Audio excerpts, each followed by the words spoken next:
Lalu seberapa besar peluang Nasaruddin Umar mendampingi Ganjar Pranowo di Pilpres 2024 mendatang? Untuk membahasnya sudah bergabung di Rumah Pemilu ada analis politik Win Syarif Hidayatullah, ada Mas Adi Prayitno. Selamat sore Mas Adi. Mas Adi, ini yang juga menjadi pertanyaan banyak orang dan juga saya tentunya, ini mengapa nama besar Nasaruddin Umar tiba-tiba muncul akan mendampingi dan digadang-gadang akan dekat begitu dengan calon presiden dari PDI Perjuangan Ganjar Pranowo. Dari analis politik Mas Adi sendiri seperti apa Mas tanggapannya? Ya pertama justru kita juga bertanya, kira-kira siapa yang sebenarnya mendengungkan bahwa Pak Nazaruddin Umar akan menjadi salah satu calon wakil presiden yang potensial mendampingi Ganjar Pranowo. Karena dari PDIP sekalipun itu membantah, bahkan tidak pernah memberikan satu statement bahwa Nazaruddin Umar merupakan salah satu tokoh, salah satu kandidat yang masuk dalam radar mereka. Tapi overall di atas segala-galanya, kalaupun toh muncul nama Nazaruddin Umar, saya kira memang yang ingin dilihat itu adalah persoalan NU ya. Karena PDIP itu sepertinya memang sedang mencari calon wakil presiden pendamping Ganjar Pranowo dari kalangan NU. NU itu bukan hanya ormas Islam terbesar di Indonesia, tapi NU memiliki irisan pemikiran keagamaan yang inklusif, yang toleran dan moderat. Dalam konteks itulah kemudian nama Kiai Nazaruddin Umar itu kemudian menjadi relevan diperbincangkan ya. Ini tentu untuk melengkapi wajah nasionalisme yang dimiliki oleh PDIP atau untuk melengkapi wajah Ganjar yang selama ini diasosiasikan sebagai sosok yang nasionalis. Jadi nanti kalau ini jodoh ya akan ada kawin silang antara nasionalisme dengan kalangan agamis ataupun kalangan Islam dari kalangan NU.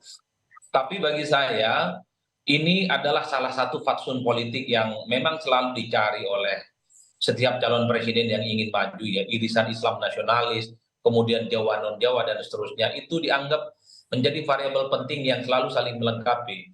Apapun judulnya, Nazaruddin Umar itu adalah orang penting di NU. Yang kedua juga bisa mewakili sosok non Jawa karena latar belakang Nazaruddin Umar dari Makassar, dari Sulawesi gitu ya.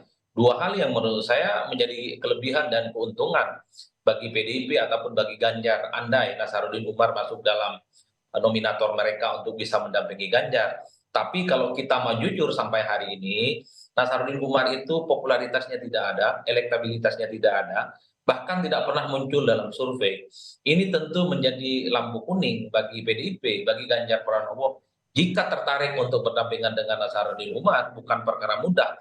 Bagaimana meningkatkan popularitas dan elektabilitas Nasaruddin Umar, mengingat Ganjar Pranowo saat ini memang membutuhkan sosok yang secara politik bisa meningkatkan elektabilitas Ganjar Pranowo, mengingat elektabilitas Ganjar belum mampu sampai 60% angka psikologis kemenangan secara politik. Oke.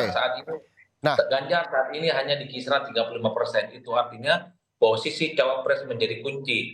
Salah pilih cawapres tentu ini akan menjadi persoalan yang agak sedikit serius. oke, Mas Adi, yang juga menarik perhatian publik adalah pola ini sama dengan pemilu 2019 ketika Presiden Jokowi dengan Maruf Amin menang dan akhirnya bisa menjadi presiden dan juga wakil presiden sekarang. Apakah pola ini juga akan sama dilakukan? Mengingat kalau bicara dari perkataan Mas Adi bahwa nama Nasaruddin Umar ini tidak masuk di dalam survei, tapi saat itu juga Maruf Amin juga tidak ada begitu. Apakah memang pola ini nantinya akan dilakukan juga di pemilu 2024 nanti?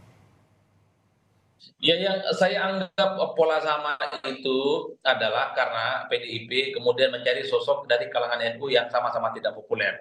Dalam konteks itu ya saya kira ini tidak ada persoalan apapun. Karena kalau kita melihat rata-rata memang kawin silang antara nasionalisme dan religius itu sama-sama penting sebenarnya untuk menjadi satu anyaman koalisi politik di 2024. Tapi ingat 2019 itu Jokowi adalah petahana di mana tingkat popularitas, tingkat elektabilitasnya di atas rata-rata dan jauh mengungguli Prabowo Subianto saat itu.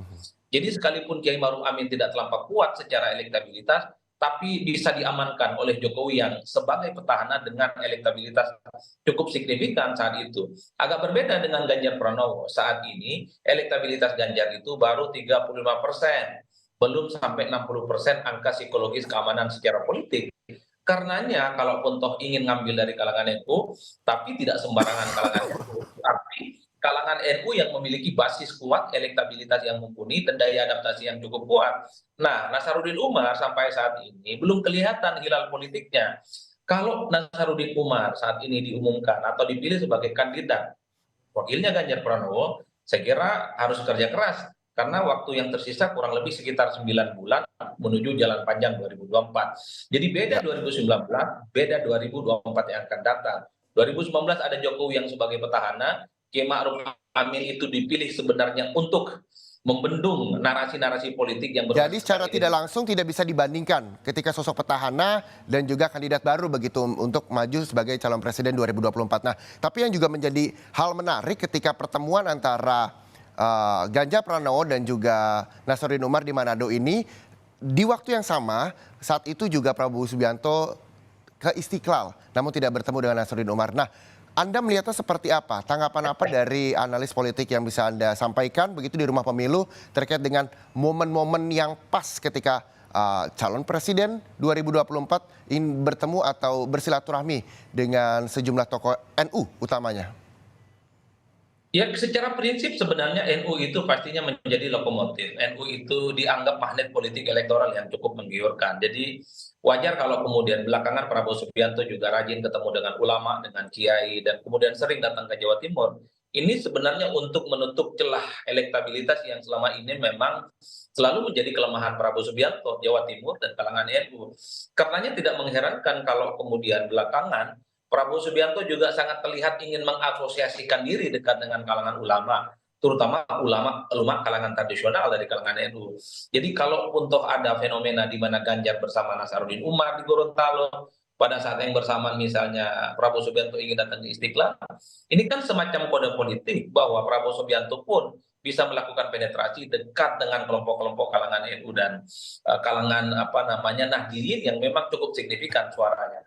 Jadi bagi saya ini menegaskan bahwa sosok NU di 2024 sangat signifikan dan sangat penting karena bisa menambal elektabilitas siapapun. Tapi Oke, ingat, salah memilih calon NU itu juga bisa menjadi bencana dan bisa menjadi kiamat di 2024 yang akan datang. Saya ingat persis 2004 yang lalu ketika ada pemilu langsung pertama kali dilaksanakan di Indonesia, Megawati juga berpasangan dengan Kiai Hasyim Muzadi. Saat itu adalah Ketua Umum PBNU, Megawati kalah.